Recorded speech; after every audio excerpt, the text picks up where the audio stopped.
네, 뉴스파이팅 2부 순서 뉴스를 파헤치고 전망하는 시간은 화요일입니다. 뉴스파전 최재성 전 청와대 정무성 나와주셨습니다. 어서 오십시오. 안녕하세요. 안녕하세요. 대선이 이제 3주밖에 남지 않았잖아요. 지금 일단 대선 판을 어떻게 읽고 계시나요? 뭐 국민의힘 입장에서는 예. 하여튼 악재란 악재, 예. 또 그 악재의 이제 크기 이런 것들이 하여튼 가장 크고 강력한 악재들이 예. 근본적으로 깔려 있는 거죠. 그게 이제 당연히 대통령을 배출한 정당인데 네. 윤석열 대통령의 계엄, 예. 탄핵, 그리고 후보 교체 소동, 후보 교체 소동까지. 예. 막장을 다 보여준 거죠. 네. 그래서 이런 상황에서 대선을 치르는 건데 예. 이게 도대체 수습될 기미들이 없어요. 예를 들어서 선대위 구성부터 예. 일단 뭐 한덕수, 한동훈 이제 참여를 안 하게 되는 거고. 그렇군요. 그럼 또 이면에는 또 보수 지지자들 내에서 또 분화된 그런 의견들이 이제 충돌을 하는 거고. 그리고 계엄에 대해서 김문수 후보가 사과를 하니까 이것도 이제 바닥에서는 또 논란이 되고. 그래요. 예. 그래서 이런 것들이 제가 그래서 아마 국민의힘이 정당으로서 온전하게 유지될 수 있겠느냐. 그래서 대선 후에 분당 내지는 분당에 준하는 이런 이제 상황들이 올 수도 있다. 이런 이제 얘기를 했는데요. 그래서 아주 어렵게 됐죠. 그럼에도 불구하고 대선을 이 상황에서 뭐 국민의힘이 이긴다 이런 것들은 이제 난망한 얘기지만 아마 보수 결집은 그래도 궁극적으로는 그래요? 일정선에서 이루어지지 않을까 싶습니다. 그게 이제 보통 40%를 돌파할 수 있느냐 없느냐. 저는 40%대는 돌파가 된다고 그래요. 뭐 이제 여론조사의 흐름을 좀 봐야겠습니다만 김문수 후보가 어제 처음으로 계엄에 대해서 방송 인터뷰에서 사과를 했잖아요. 그 사과가 표심에는 어떤 영향을 미칠 것 같습니까? 일단 국민의힘 보수 지층의 표심 그리고 중도층의 표심에 어떤 영향을 미칠까요? 우선은 지금 이게 이제 뭐 5년 전, 10년 전 어떤 행위에 대한 것이 아니고 사실 현재 진행형 일이거든요. 계엄, 또 탄핵, 그다음에 탄핵은 됐지만 형사재판이 진행 중인 거고 그리고 윤석열 대통령이 또 등장을 해주잖아요. 또 페이스북에 글도 올리고 뭐 또 법정에 또 나가는 모습들이 또 이제 어제 출석하는 보여지고. 모습이 공개가 됐고요. 그래서 이게 진행형 사건이에요. 진행형 사건이다. 그래서 사과한다는 거는 최소한 선거를 치르기 위한 미니멈 정도의 사과지. 그것이 어떤 영향을 미치거나 뭐 이런 거는 저는 아니라고 보고요. 그렇군요. 그리고 그게 말씀드렸다시피 보수 지지층 내부에 어떤 또 논란이 지금 일어나고 있는 거예요. 어떤 식으로? 윤석열 대통령 지지자, 윤호개인 뭐 이런 것을 생각하고 얘기하는 사람들에게는 김문수 사과가 쇼크거든요. 그럴 수 있겠군요. 김문수 너무하죠. 그 국회에서 국무위원들 사과하라 그랬을 때 혼자 안 일어나고 안 한 거 아닙니까? 그래서 일약 그 국면에서 대선 후보로 조사에서 1등이 나오기 시작한 그 계기거든요. 그게. 그렇군요. 그런 김문수가 사과를 해? 이러니까 윤석열 전 대통령 강성 지지자들이라든가 소위 이제 극우라고 이제 표현되어 있는 이분들 사이에서 논란이 되는 거예요. 그럴 수 있겠군요. 그럼에도 불구하고 결국은 이제 대선일이 다가갈수록 어쩔 수 없지 않냐 해서 일정 정도의 이제 결집은 저는 표로서는 이루어진다고 봅니다. 그러면 김문수 후보가요 앞으로 탄핵과 관련해서 그리고 윤석열 전 대통령 출당 관련해서도 어떤 입장을 밝힐 것이냐라는 질문에 김용태 지명자, 비대위원장 지명자와 상위 논의해서 또 입장을 밝히겠다고 했어요. 그와 관련해서도 좀 다른 입장을 낼 수 있을까요? 그동안의 입장과 다른 입장을? 저는 뭐 그 일득일실이 있다고 보는데요. 예. 김문수 후보 입장에서. 네네. 그래서 아마 출당 내지는 그런 조치를 하게 되면 예. 우선은 이제 계엄 윤석열 대통령하고 소위 말해서 이제 손절을 하는 거 아니에요. 그런 이제 효과를 거둘 수 있는 반면에 네. 그게 또 선거에 크게 또 영향을 주는 조치도 아닙니다. 그래요. 예. 이런 게 다 진행형 일이 이 계엄 진행형 상황이기 때문에 네. 최소한의 조치 정도로 인식되어지지. 네. 윤 대통령 출당시켰다고 뭐 이게 대선판을 흔들거나 네. 김문수 후보에게 엄청난 일을 했구나라고 다시 이제 민심이 이렇게 모이게 되는 뭐 이런 거하고는 전혀 거리가 그렇군요. 먼 얘기고요. 그럼 보수층 결집을 더 어렵게 할 수도 있다고 보시는 거예요? 그래서 윤 대통령 이제 출당 조치가 나오게 된다면 네. 이제 보수층 내에서 특히 이제 강성 윤 대통령 지지층이라든가 예. 이런 분들의 이제 하나의 이제 이탈 이런 것들이 있을 수 있는데요. 그렇군요. 예. 저는 거기까지도 대선이 다가오면서 만약에 출당 조치를 하더라도 네. 크게 기존 보수층의 이탈을 갖고 올 만한 걸로 작동하지는 않는다. 그러니까 플러스도 별로 없고, 예. 뭐 마이너스도 별로 없고, 저는 그런 범주에 뭐 사과, 출당 이런 것들이 속해 있다고 봅니다. 그렇군요. 예. 그런데 그게 예. 그게 이제 제가 그 전에 한번 말씀드렸지만 네네. 출당 조치를 하게 되면 그거는 이제 극우 정당 내지는 이런 정당들이 예. 탄생할 수 있다는 얘기거든요. 그래서 그쪽에 이제 분열할 수 있다. 그렇습니다. 예. 윤 대통령을 출당 조치를 하면 그래서 그게 이제 파괴력이 얼마나 되든 간에 예. 하나의 윤어게인 정당 이런 것들이 보수층의 분열로 이어질 수 있다는 말씀하시는 거예요? 네네. 예. 파괴력이 어느 정도든 간에. 그렇군요. 예. 그래서 이제 뭐 그런 것을 좀 전망해 볼 수 있는 조치고요. 그러나 출당 조치까지 제가 보기에는 대선 전에 할 수 있느냐 이런 문제에 대해서는 뭐 일득일실이 있고 그렇군요. 또 그런 거기 때문에 크게 의미가 없는 일이 돼버렸어요. 네. 그래서 과연 건들 수 있을 것인가 예. 이 문제에 대해서도 조금 의문이 듭니다. 알겠습니다. 어제 김문수 후보가 35살의 김용태 의원을 비대위원장으로 이제 지명을 했잖아요. 그러니까 그동안 이제 권영세 비대위원장이 후보 교체 사태와 관련해서 이제 본인이 사퇴를 했고 비대위원장 자리에 이제 김용태 지명자가 오른 거예요. 이 김용태 의원이 계속해서 오늘 언론 인터뷰를 보니까 계엄과 탄핵에 대해서 김문수 후보와 생각이 다른데 제가 해도 되겠느냐라고 했더니 나와 생각이 다르지 않다 해봐라라고 했다는 거예요.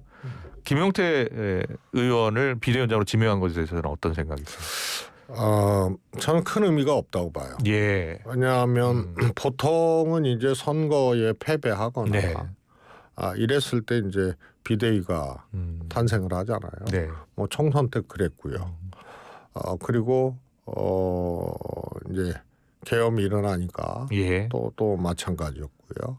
그런데 그 비비대위잖아요. 예, 비비대위네요. 그래서 예. 아마 역대 여당 중에 비대위가 이렇게 짧은 시간에 많이 이렇게 출범을 했던 경우는 지금 시기가 처음이거든요. 네, 네. 그럴 정도로 이제 불안정한 정당이었는데 물론 그 중심에 윤석열 대통령이 있어요. 근데 비대위원장이 주인공이 아니잖아요. 예.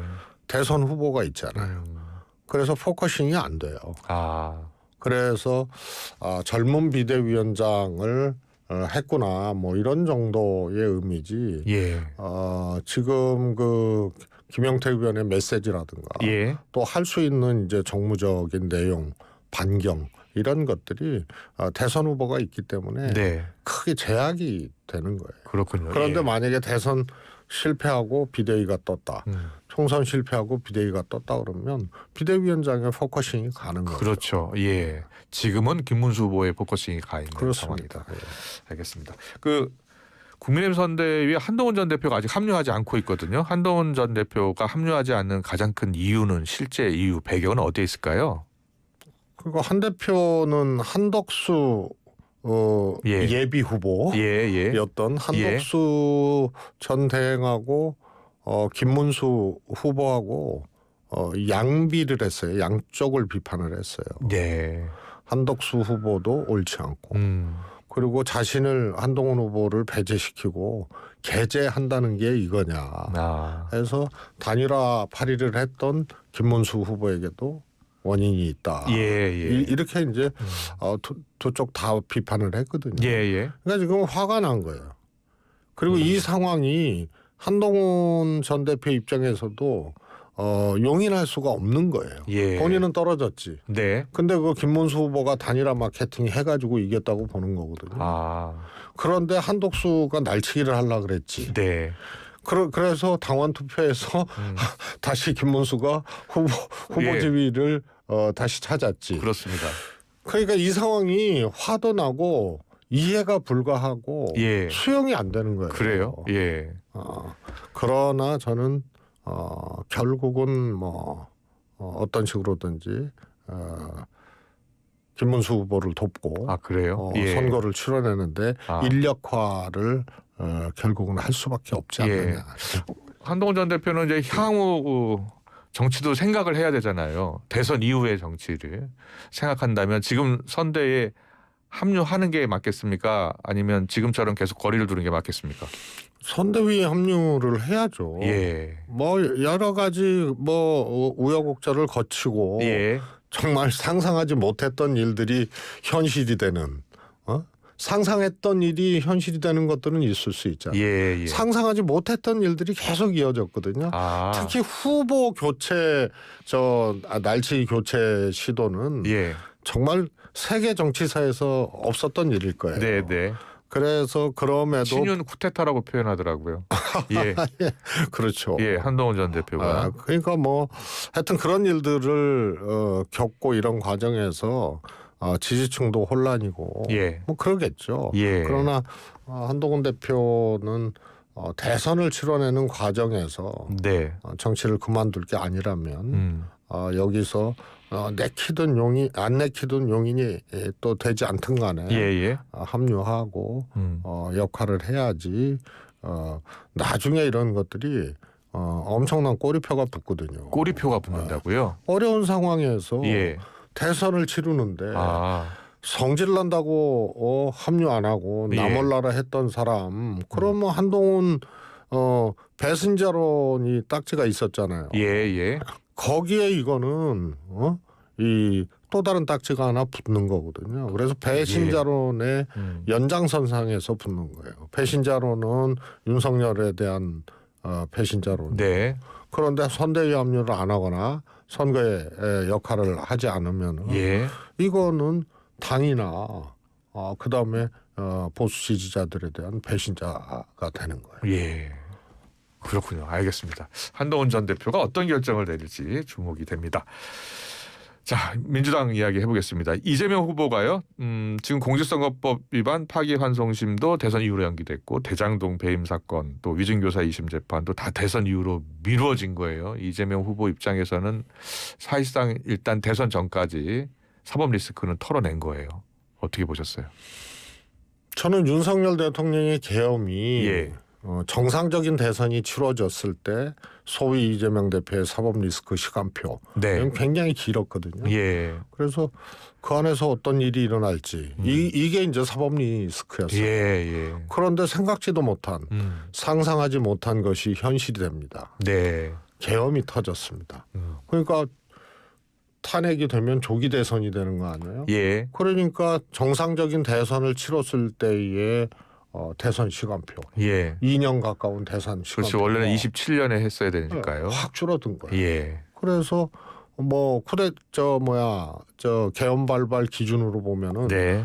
한 5개월로 줄어버린 거예요. 시간표 자체가. 그렇군요. 1년 가까운 시간표가 5개월로. 예.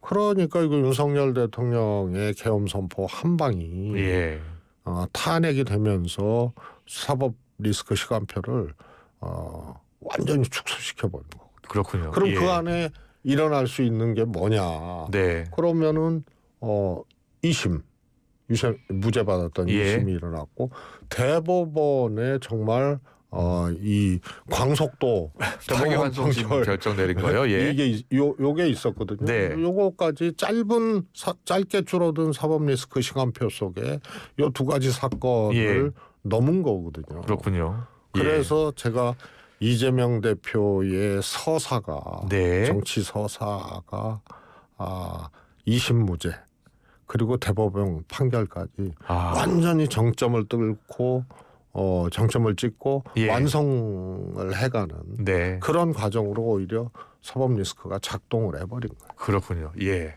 잘 정리를 해주셨어요. 예.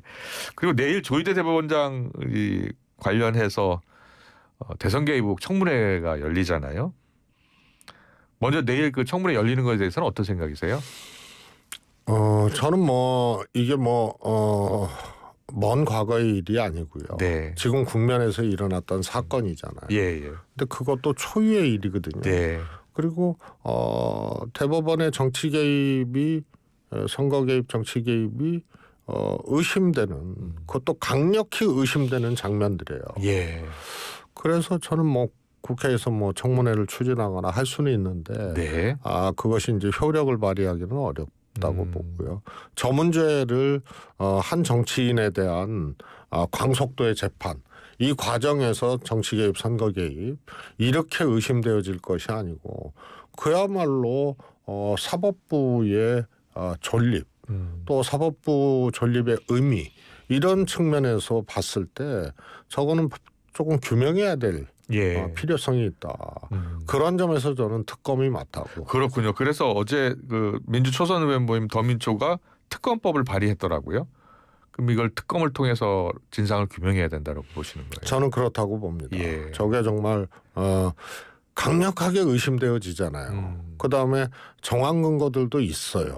저게 정치적 의도 내지는 이런 거를 갖고 비중립적인 생각을 갖고 미리 움직이고 빨리 움직이고 이랬던 것들이 보여지기 때문에 최소한 저거는 아니라면 의혹을 터는 그런 측면에서도 특검이 이루어져야 되고 만약에 사실이라면 저건 이재명 대표에 대해서 그렇게 했다 이거에 대한 어떤 보복적인 것이 아니고 그거는 사법부의 존립과 우리나라 상권 분립 아닙니까?